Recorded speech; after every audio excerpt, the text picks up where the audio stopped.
وَاذْكُرُوا إِذْ أَنْتُمْ قَلِيلٌ مُسْتَضْعَفُونَ فِي الْأَرْضِ، یاد کرو جب تم تعداد میں تھوڑے تھے اور زمین میں اوپریس تھے، تخافون یتخطفکم الناس، اور تم ڈرتے تھے کہ لوگ تمہیں اچک کر لے جائیں گے، فآواکم، تو اللہ نے تمہیں پناہ دی، وَأَيَّدَکُم بِنَصْرِهِ، اپنی مدد سے تمہاری تائید فرمائی، وَرَزَقَکُم مِّنَ الطَّیِّبَاتِ، اور تمہیں پاک چیزوں میں سے رزق دیا، لعلکم تشکرون، تاکہ تم شکر ادا کرو۔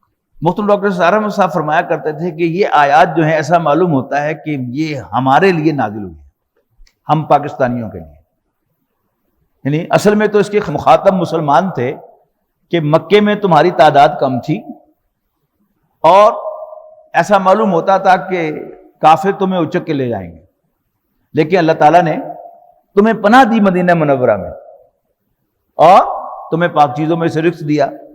چاہیے تو یہ تھا کہ تم شکر ادا کرتے۔ ہمارا بھی یہی حال تھا کہ متحدہ ہندوستان میں مسلمان تعداد میں کم تھے اور یہ صاف ظاہر ہو رہا تھا کہ اب جمہوری دور آنے والا ہے، اور اگر جمہوریت ہندوستان میں آتی تو پھر ہندو کی حکومت ہونی تھی اور ہندو نے بدلہ لینا تھا کہ 1000 سال تک مسلمانوں نے ان پر حکومت کی ہے، تو اندیشہ تھا کہ ہندو انہیں اچک کے لے جائے گا۔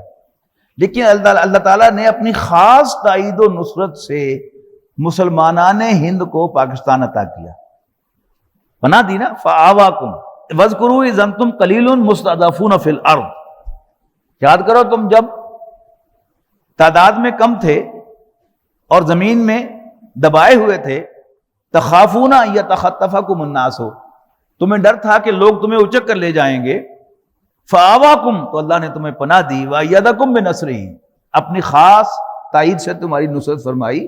اگر آپ تاریخی اعتبار سے دیکھیں تو پاکستان کے بننے کا کوئی امکان نہیں تھا، اس ملک کا نہ کوئی اس کی کوئی تاریخ ہے۔ اگست 1947 سے پہلے پاکستان نام کا کوئی ملک نہیں تھا، کوئی تاریخ نہیں اس کی۔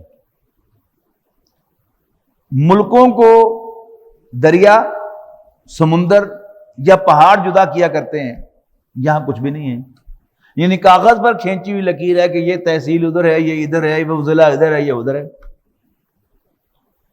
پھر ہندو میجورٹی میں تھا، آرگنائز تھا، لیبر پارٹی کی برطانیہ میں حکومت تھی اور لیبر پارٹی پرو کانگریس رہی ہے ہمیشہ، لیکن اس کے باوجود پاکستان بنا۔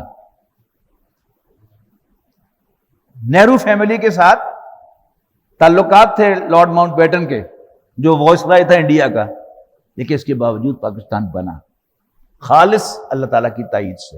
وَرَزَقَكُم مِّنَ الطَّیِّبَاتِ، اور تمہیں پاک چیزوں میں سے رزق دیا۔ یہ ہم جہاں بیٹھے ہیں فیصل آباد، یہاں کون رہتا تھا؟ یہ ساری زمینیں کس کی تھی؟ یہ 8 بازار، اس پہ دکانیں کس کی تھی؟ تنظیم اسلامی کے زیر اہتمام ہم نے ایک توبہ کی مہم چلائی، تو مجھے موقع ملا گھنٹہ گھر میں خطاب کرنے کا، اور انہی آیات کے حوالے سے میں نے گفتگو کی۔ تو بعد میں ایک بزرگ میرے پاس آیا کہ مولوی صاحب تجھے ٹھیک کیا ہے، اور انہیں گن کے بتا دیا کہ پورے 8 بازاروں میں صرف 7 دکانیں مسلمانوں کی تھیں، صرف 7، ایک فلانے بازار میں، ایک فلانے بازار میں، اور یہ جنگ بازار میں بھنگ کا ٹھیکہ جو تھا یہ مسلمانوں کا تھا، باقی سب کچھ ہندوؤں کا تھا۔ لیکن آج کس کا یہ سارا؟ 8 بازار بھی ہمارے ہیں اور سارے گول بھی ہمارے ہیں، ستیانہ روڈ مارکیٹ بھی ہماری ہے، سوسا روڈ مارکیٹ بھی ہماری ہے، غلام آباد مارکیٹ بھی ہماری ہے، اور ڈوڈی والا مارکیٹ بھی ہماری ہے۔ کس کی مہربانی سے؟ اللہ تعالیٰ کی مہربانی سے۔ لیکن ہم نے اللہ تعالیٰ سے جو وعدہ کیا تھا کہ ہمیں ایک خطہ زمین دے، ہم تیری مرضی کے مطابق وہاں زندگی گزارے سے، وہ وعدہ ہم نے پورا نہیں کیا۔ ساری جو دنیاوی نعمتیں تھیں وہ ہم نے لوٹ لی، حاصل کر لیں، محلات بنائے، کارخانے لگائے، فیکٹریاں لگائیں، خوب کمائی کی، ایک کام نہیں کیا، اس زمین پر اللہ تعالیٰ کی حکمرانی کو قائم کرنے کے لیے ہم نے دھیلے کا کام نہیں کیا۔